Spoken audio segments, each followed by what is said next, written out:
La Biblia, el libro donde encontrarás respuestas a tus interrogantes, luz en medio de la oscuridad y esperanza para una vida mejor. Aquí comienza Biblia Fácil. Hola y bienvenido. Está comenzando un nuevo episodio de Biblia Fácil. Qué alegría poder saludarte. Gracias por permitirnos acompañarte en medio de tantas actividades, dedicar este tiempo para el estudio de la Biblia. Realmente es extraordinario. Y esto no es gastar el tiempo, esto es invertir el tiempo en nuestra salvación.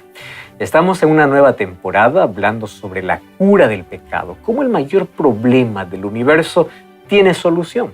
Y esa solución la encontramos en Cristo. Y a través de las Sagradas Escrituras estamos desarrollando diversos temas que tienen que ver sobre este tema tan importante para nuestra vida. Así que bienvenido, un grande abrazo para ti, que Dios te bendiga y bienvenida, Aileen. Pastor Joel, qué gusto saludarle y saludar a nuestros amigos que se van sumando a esta hora de programación. Gracias por estar con nosotros. Qué bueno es estar juntos para una vez más abrir la palabra de Dios, seguir nutriéndonos espiritualmente, seguir aprendiendo de una forma sencilla y amena. Y como lo dice el nombre de este programa, Biblia Fácil. Sí, de una forma en que juntos podamos conocer más de la Biblia de una forma sencillísima. Y hoy, Pastor, tenemos un tema importantísimo. Antes de poder entrar en nuestro tema de hoy, te invito para que puedas solicitar un material extraordinario preparado con mucho cariño para ti. Este es un presente, un regalo para que puedas acompañarnos durante esta temporada con el estudio de este material. Se trata del curso bíblico La cura del pecado.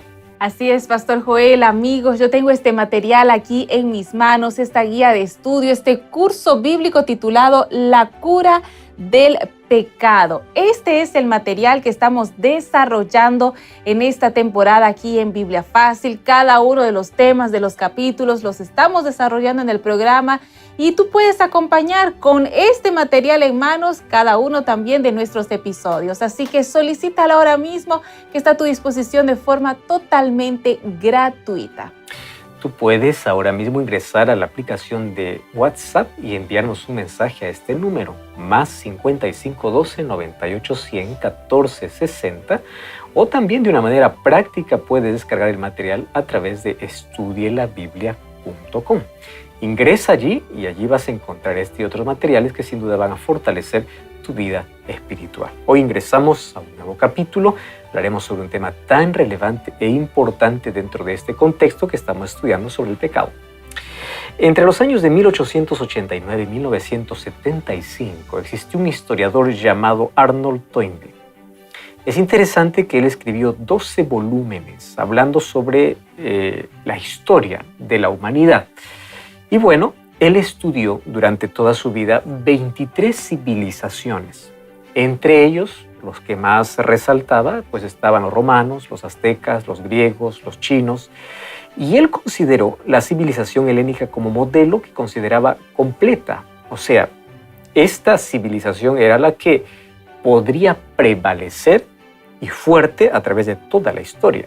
Así que él hizo todo su trabajo para encontrar la fortaleza de estas civilizaciones, solo que en su quinto volumen él responde una pregunta interesante. ¿Por qué es que las civilizaciones más importantes de la historia se terminaron desintegradas y colapsaron? Por ejemplo, el Imperio Romano parecía que nunca iba a caer. ¿Cómo es posible que un momento el gran imperio dominante finalmente cayó? Y la respuesta que él dio allí en sus libros al estudiar las civilizaciones fue muy interesante. Él decía que una de las razones por las cuales se desintegran las mayores y mejores civilizaciones justamente es por el abandono a la anarquía. ¿Qué cosa es anarquía? A no respetar más la autoridad, a ir en contra de sus propias leyes. Entonces, una civilización que va en contra de ley que protege el bienestar de la misma sociedad hace que finalmente acabe todo en un caos. Si nosotros nos damos cuenta, nosotros estamos también en una sociedad que avanza rápidamente a esa desintegración. ¿Por qué? Cada vez hay menos respeto, cada vez hay menos valores, menos principios, cada vez se negocian los principios importantes y se desprecia la ley. ¿Y qué decir de la ley de Dios? Que dentro del cristianismo incluso se desprecia aquellos principios que Dios estableció para nuestro propio bienestar. Sin embargo, en la Biblia encontramos que Dios dio su ley para aquel que es libre, para justamente conservar la libertad. ¿Dónde está aquel que rompe todas las leyes? Privado de su libertad. Hoy veremos la ley como principios eternos establecidos por Dios para mantener una relación correcta entre Él y nuestros semejantes. No como algunos dicen que la ley ya no existe más y que la gracia suplantó la ley y que la ley ya no existe más para el cristiano. Veremos hoy que la gracia y la ley están en perfecta armonía, porque aquel que es salvo por la gracia vive en armonía con la ley de Dios. Abordaremos este tema a la luz de la Biblia y antes, como siempre, hacemos una oración. Gracias, Señor, te damos por la oportunidad que tenemos de poder estudiar tu palabra y hoy queremos abrirla una vez más para ser conducidos por tu Santo Espíritu en el estudio de hoy y comprender mejor cómo es que tu ley, como principio eterno, protege nuestra relación contigo y también con nuestros semejantes. Ayúdanos a comprenderla y que tu Santo Espíritu pueda mostrarnos aquella luz que tanto necesitamos. En el nombre de Jesús. Amén. 7 respuestas a 7 preguntas en 7 minutos. Amigos, estamos listos para poder comenzar a desarrollar el tema del día de hoy. Por cierto, ya el cuarto tema de esta serie de estudios en esta temporada aquí en Biblia Fácil, bajo el título La Ley y el Pecado. Como siempre, vamos a hacer una serie de preguntas y el pastor Joel, a la luz de la Biblia, va a ir respondiéndolas. Yo veo que él ya está con Biblia en mano y tú también que nos estás acompañando a esta hora. Toma tu Biblia para corroborar cada uno de los versículos, para juntos seguir estudiando el tema del día de hoy. Pastor Joel, comenzamos y la primera pregunta, ¿cómo considera la Biblia el pecado? En la lección anterior, cuando hablamos de pecado, ya tomamos este texto bíblico, mas hoy para responder esta pregunta volveremos a leer. Primera de Juan, capítulo 3, versículo 4, dice así: todo el que comete pecado quiebra la ley, pues el pecado es la transgresión de la ley. Ya dijimos que la Biblia define al pecado como transgresión de la ley. ¿Por qué razón? Porque si no hay ley, no hay consecuencia. Y si no hay consecuencia, pues no hay nada que transgredir. Es muy simple, es importante entender que la ley siempre nos lleva a actuar de una manera correcta y aquel que rompe la ley de alguna manera tiene alguna consecuencia.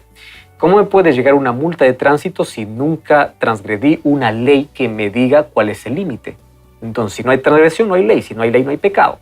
La Biblia es muy clara para poder expresar este asunto. Ahora, es importante entender que Dios estableció su ley. Y su ley está en 10 principios, a los cuales los llamamos 10 mandamientos, porque esta sería la norma de juicio ante la desobediencia. Entonces, esta ley es la base moral y el ejemplo que todo ser humano debe seguir. Por eso cuando vamos a Santiago capítulo 2, versículo 11 y 12, el apóstol Pablo, o aquí el apóstol Santiago, dice: no cometerás adulterio, no practicarás el homicidio, porque si cometes adulterio, practicas el homicidio, te haces transgresión de la ley.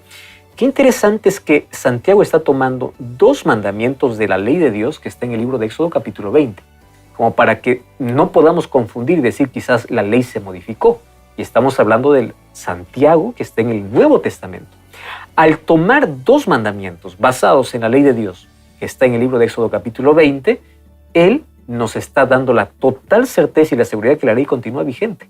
Además, él culmina diciendo en el versículo 12, actúen y hagan como quien van a ser juzgados por esta ley, y no lo llama una ley de yugo, una ley de maldición, lo llama la ley de la libertad. ¿Y por qué razón? Porque esta ley de la libertad se usa en el juicio. Y el apóstol Santiago, al citar 2 de sus mandamientos, él está diciendo: si ustedes actúan de manera correcta bajo esta ley, serán juzgadas. Otro de los propósitos de la ley, obviamente, es definir y proteger nuestra relación con Dios y con nuestro prójimo, pues ya de aquí veremos a continuación. Y queremos saber un poco más sobre eso, pastor, porque me quedé pensando que usted acaba de mencionar que es vista la ley como la ley también de la libertad, ¿no? Y las reglas son necesarias incluso en nuestra sociedad actual para vivir en armonía. Y las leyes es una forma también de que podamos respetarnos los unos a los otros. Y en el caso de la Biblia, la ley de Dios es como un muro, un marco de protección para nosotros mismos. Pastor, ¿cuál es en sí la esencia de la ley de Dios? Jesús mencionó en el libro de Juan capítulo 14, versículo 15 lo siguiente: si me amas, guarda mis mandamientos. Fíjate qué interesante, el guardar los mandamientos siempre va a ser la evidencia, es el resultado, nunca la causa, tanto de nuestro amor a Dios y también de nuestra salvación. ¿Por qué somos salvos? No somos salvos por guardar la ley, somos salvos por la gracia de Dios. Eso dice Efesios capítulo 2, 8 al 10. Sin embargo, somos salvos por la gracia, y el versículo 10 dice, para buenas obras. Entonces, la causa de la salvación es la gracia de Dios. La evidencia de la salvación es vivir en armonía con los principios que tienen que ver de buen relacionamiento con Dios y con los demás. ¿Y cuál es la esencia de la ley? Jesús colocó a la ley como, en esencia, como el reflejo de su carácter. ¿Y cuál es el carácter de Dios? Amor. Es interesante que necesitamos notar una cosa. No existe en este mundo un gobierno sin leyes. Si en este planeta, aún de corrupción y de maldad, las leyes protegen un gobierno, ¿cómo vamos a atrevernos a pensar de que el gobierno eterno no tiene leyes? Ahora, es interesante que si tú vas a algún país y desconoces sus leyes, tú vas a ser transgresor hasta el momento que tú las conozcas y seas consciente de ello. Cuando nosotros somos cristianos y vamos a la Biblia, nosotros conocemos perfectamente cuál es la ley que Dios colocó para sus hijos. Ahora, así como en la tierra existen leyes para proteger la seguridad y el bienestar, existe un gobierno divino. Y la ley de Dios, que es el reflejo de su carácter, en esencia coloca la ley como el amor. Eso vemos en 1 Juan 4:8. ¿Por qué razón? Porque la manera que amamos a Dios demostramos obediencia a Dios. Por eso Jesús dice, si me amas, guarda mis mandamientos. Entonces, el amor nunca pasa de moda. El amor nunca está desactualizado. Y si la ley de Dios refleja su carácter, entonces Dios es eternamente amor.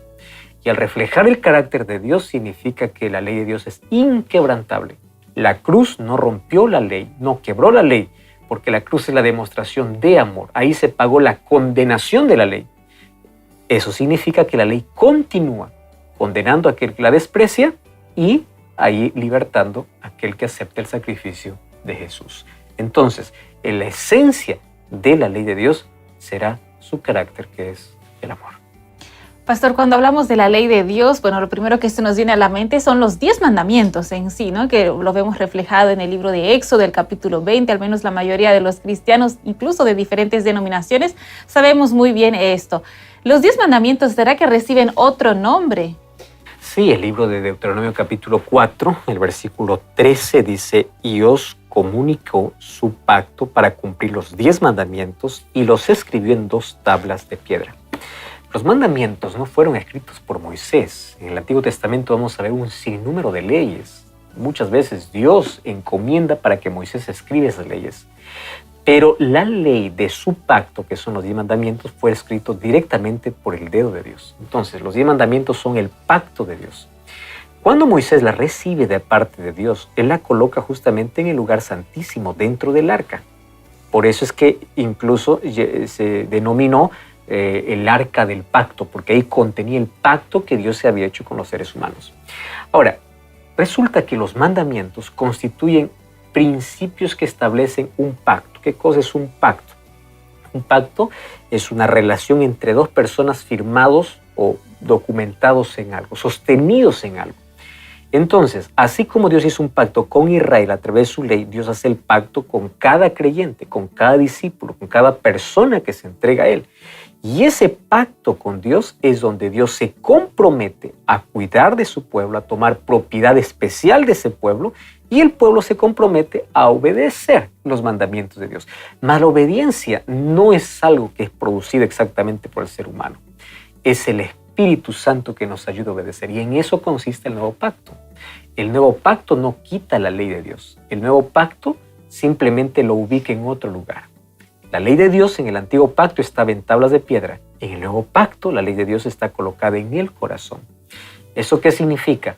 Que el nuevo pacto no anula la ley de Dios, y el hecho de que yo haga un pacto y un compromiso con Dios, Él me promete todas sus bendiciones, su cuidado y la salvación, y mi respuesta por medio de la fe, de la obediencia, justamente a esos principios que estableció para mi vida. Pastor, vamos a seguir profundizando sobre en sí la ley de Dios. ¿Cuáles son esos 10 mandamientos? Bueno, yo he escuchado, y seguramente nuestros amigos también, de que hay algunos que dicen, ¿no? Hay ciertos mandamientos que ya no están vigentes, el cuarto ya no está, se juntó, en sí son 10 realmente. En el Nuevo Testamento encontramos que los mandamientos son 10, ¿correcto? Ahora, en el Antiguo Testamento, en el libro de Éxodo capítulo 20, está la manera como Dios describe su ley. Solo que yo quiero aquí hacer un breve paréntesis porque en el libro de Marcos capítulo 12, un escriba, un fariseo se acerca para Jesús y le dice, Señor, ¿cuáles son los dos grandes o cuál es el mayor mandamiento de la ley? Y Jesús hace una respuesta realmente interesante. Y él dice así, amarás al Señor tu Dios con todo tu corazón y amarás a tu prójimo como a ti mismo. El problema es que muchos quedan allí y no completan el texto, porque Jesús no dice que anuló los 10 mandamientos. Jesús culmina el texto diciendo así, de estos depende toda la ley. Cuando dice depende, Jesús apenas está haciendo un resumen. Jesús no está anulando, no está quitando. Además, Mateo 5, 17 y 18 dice, no he venido para abrogar la ley, los profetas, no vine para quitar, sino para cumplir. La palabra cumplir viene del griego pleros, que significa ampliar. ¿Ves Mateo capítulo 5? Jesús no anuló, Jesús amplió, le dio un sentido espiritual que se había perdido a través del tiempo. Ahora, es interesante notar que la ley de Dios en sí está resumida en 2 principios. Amor a Dios y amor al prójimo. La esencia dijimos que es el amor. Entonces, la ley de Dios fue dada para poder proteger nuestra relación con Dios y para poder proteger nuestra relación con el prójimo. Vamos a entender aquí una diferencia entre ser cristiano y ser legalista. Un legalista se aferra de la ley para salvarse sin tener una relación con Dios. Entonces la ley, como no salva, finalmente el legalista solamente se preocupa en buen comportamiento sin relación. Un cristiano tiene una relación con Dios y la evidencia de esa relación es vivir en armonía con su ley. Hay una diferencia enorme. Yo me salvo por la gracia de Cristo, pero la evidencia es la obediencia. Porque la fe sin obras es muerta, va a decir el libro de Santiago. Fe no solamente decir creer en Dios. Fe es amar a Dios. ¿Y cómo amo a Dios? No diciendo, Señor, te amo. Evidencias. ¿Dónde están esas evidencias? Éxodo capítulo 20. Encuentro que los 4 primeros mandamientos demuestran mi devoción y amor a Dios y los 6 últimos mandamientos, mi relación con los demás. Ahora, cuando vamos a Éxodo capítulo 20, vas a encontrar esta división de manera clara. Primer mandamiento, te voy a apenas resumir porque tienes que leer todo el capítulo. Dice, no tendrás dioses ajenos delante de mí. Segundo mandamiento, no te harás imágenes de ninguna semejanza. En otras palabras, no adorarás esculturas. Tercer mandamiento, no tomes el nombre de Jehová tu Dios en vano. Cuarto mandamiento, acuérdate el sábado para santificarlo. Quinto mandamiento, comienza la segunda tabla de nuestra relación con los demás. Dice, honra a tu padre y a tu madre. Luego, no matarás. Luego, no cometerás adulterio. Luego, no hablarás falso testimonio. Y finalmente, no codiciarás. Te voy a hacer una pregunta y quiero que me contestes con total honestidad. Si esta ley fuese anulada en la cruz, significa que ninguna de esas tiene validez. Ahora, respóndeme con total honestidad. Los cristianos de hoy necesitan tener otro Dios. Si tú me dices que eso continúa siendo pecado, estás observando la ley, porque el primer mandamiento es no tendrás otros Dios delante de mí. Los cristianos de hoy necesitan adorar esculturas. Si tú me dices que eso es pecado y eso es ofensa contra Dios, entonces la ley de Dios sigue vigente. Los cristianos de hoy tienen que honrar al padre y madre. Si tú me dices eso es pasado de moda, eso fue para el judío, quiere decir que ahora hay que deshonrar a los padres. Los cristianos de hoy consideran que matar es pecado. Si tú dices, no, matar pecado solamente fue para el judío, entonces la ley fue para el judío.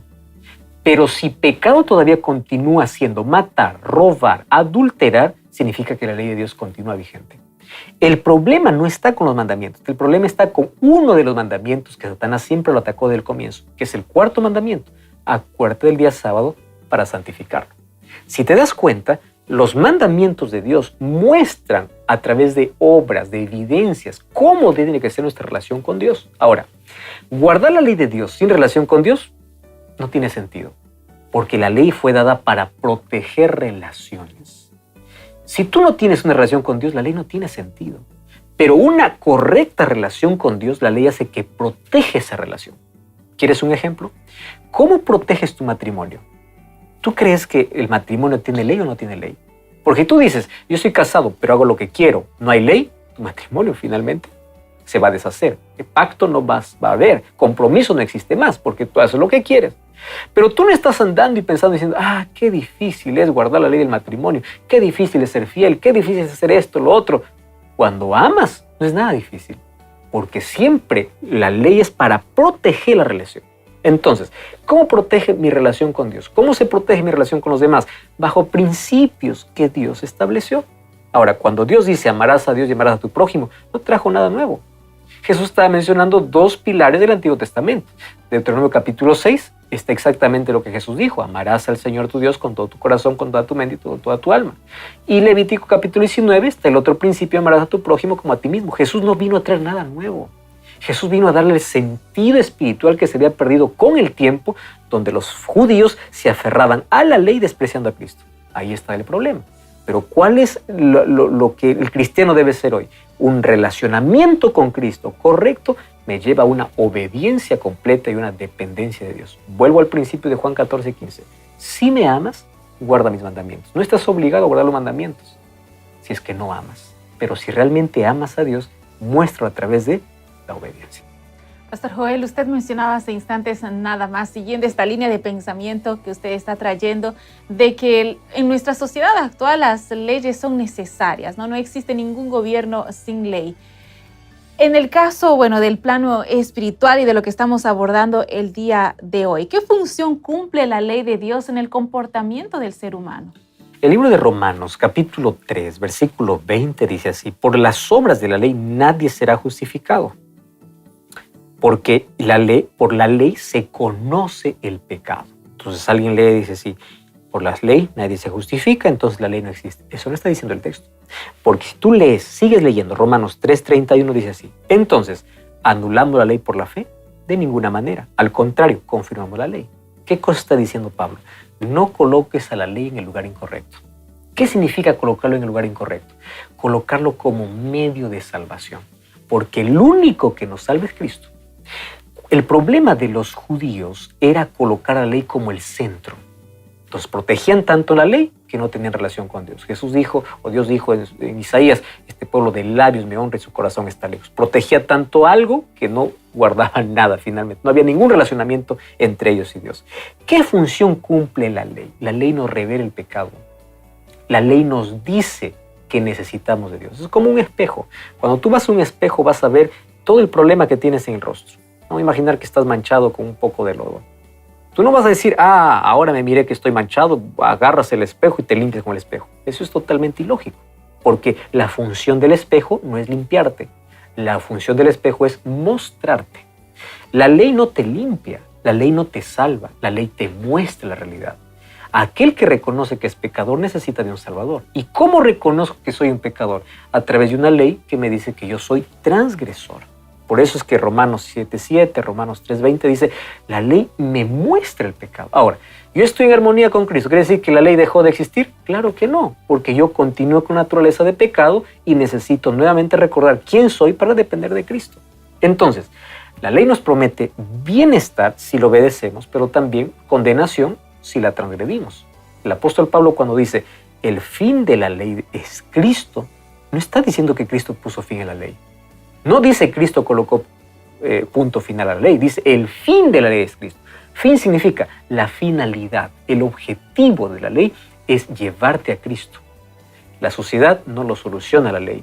El problema de pecado no lo soluciona la ley, apenas apunta, apenas muestra, pero te muestra quién puede salvarte, quién puede librarte de esa condenación. Entonces, la función de la ley no es de salvar. La función de la ley es apuntar nuestra realidad y mostrar nuestra mayor necesidad, que es Jesús. Por eso es que la ley de Dios no puede ser abolida. Pastor, qué importante ese punto.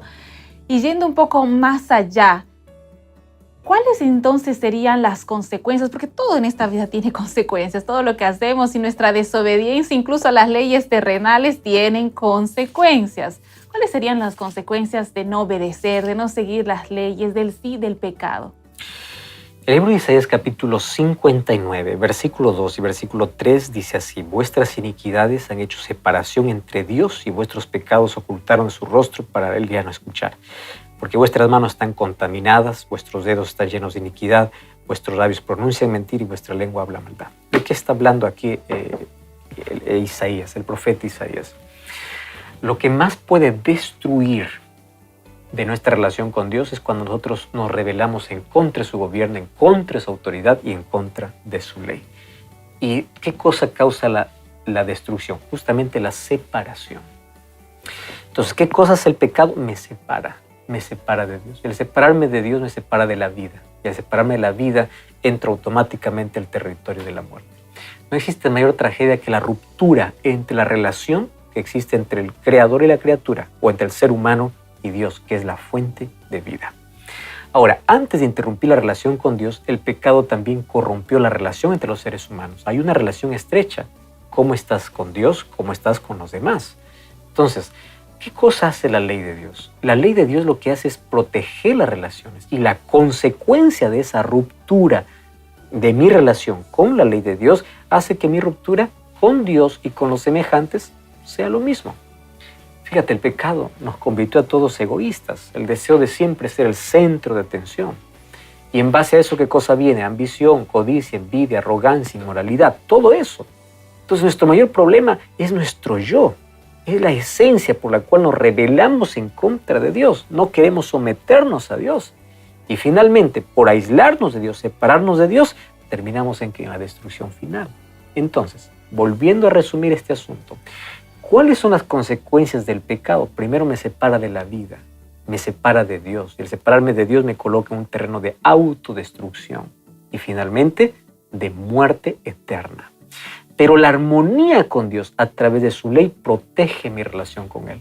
Por eso es que la base de su ley es el amor. Finalmente, recordemos que gracia y ley no son contrarias, viven en armonía, porque aquel que ofreció su ley es el mismo que da su gracia. Pastor, realmente las consecuencias del pecado son terribles, son desastrosas, es esa muerte eterna, pero en medio de ese panorama hay esa luz de esperanza. ¿Qué es, pastor, lo que hace la sangre de Jesús en nuestras vidas? El libro de Hebreos, capítulo 8, versículo 10 hasta el versículo 12 dice: este es el pacto que haré con la casa de Israel, dice el Señor, pondré mis leyes en la mente de ellos y las escribiré en sus corazones, seré su Dios y ellos serán mi pueblo. Una vez más, el pacto que quiere hacer con toda la humanidad. Ninguno enseñará a su prójimo ni a su hermano diciendo conoce al Señor, porque todos me conocerán desde el menor hasta el mayor, y perdonaré sus maldades y no me acordaré más de sus pecados. ¿Qué cosa es lo que Jesús hace en nuestro favor? Él quiere hacer un pacto. ¿Y ese pacto que consiste? En su gracia, en su sangre. ¿Qué hace su sangre? Nos perdona, nos limpia, nos purifica. Pero cuando Él nos perdona y nos limpia, ¿qué cosa coloca en el corazón? Su ley. Entonces, la sangre de Jesús nos limpia de pecado y nos reconcilia con Dios. La gracia que salva es la gracia que transforma. Y cuando nos transforma, coloca nuestra vida en armonía con su ley. Por eso dice el libro de Hebreos 8, que Él coloca su ley en el corazón haciendo un pacto. Ahora, Él nos capacita para amar, Él nos capacita para obedecer, Él nos capacita para una nueva vida. ¿Qué significa nueva vida? Nueva vida no es continuar con la vida antigua, es colocarnos bajo los principios divinos, bajo el propósito que Dios tiene para nuestra vida. Entonces, la ley de Dios protege nuestra relación, nos hace caminar en libertad. En 1 Juan 5:3 dice: en esto consiste el amor de Dios, que obedezcamos sus mandamientos. Y estos no son difíciles de cumplir. Y 1 Juan 2:4, ¿sabe lo que dice? El que dice yo le conozco y no guarda sus mandamientos, el tal es mentiroso y la verdad no está en él. Así que la desobediencia y la rebeldía contra la ley de Dios nos hace perder los mayores beneficios de libertad y de relación con Dios. Finalmente, el libro de Apocalipsis capítulo 12, versículo 17 dice que hay uno solo que ataca la ley de Dios y está en contra de los que guardan los mandamientos de Dios. ¿Sabes quién es? Satanás. Él se ensaña, se enfurece contra aquel que quiere ser obediente. ¿Por qué? Porque entendió que por gracia es salvo, por gracia para buenas obras. Hay una relación y una armonía entre lo que Cristo me ofrece y lo que Él hace en mi vida para colocarme bajo sus principios. Cuando nosotros comprendemos eso en nuestra vida, entonces habremos comprendido en qué consiste una buena relación con Dios. Cuando entendemos eso, finalmente nuestra relación con Él cada vez será mejor. Finalmente, hoy quiero invitarte para que al entender este tema podamos ir a Dios para que nuestra relación con Él pueda ser tan firme, hagamos un pacto y un compromiso con Él y al recibir su gracia nos tornemos obedientes. Podemos orar. Ora conmigo. Gracias, Señor, por tu palabra y gracias por mostrarnos la grandeza de tu ley. Que tu carácter sea reflejado en nuestra vida a través de aquellos principios que tú colocaste para revelar nuestro amor hacia ti y a nuestros semejantes. Gracias por aquella luz que llega a nuestra vida, en el nombre de Jesús. Amén. Amigos, es así como llegamos al final de nuestro programa del día de hoy. Pastor Joel. Gracias por acompañarnos como siempre. Te invito para buscar una iglesia adventista del séptimo día y continuar comprendiendo el plan que Dios tiene para tu vida. Nos encontramos en el próximo capítulo de Biblia Fácil. Así concluimos Biblia Fácil. Continúa en sintonía de Radio Nuevo Tiempo, la voz de la esperanza.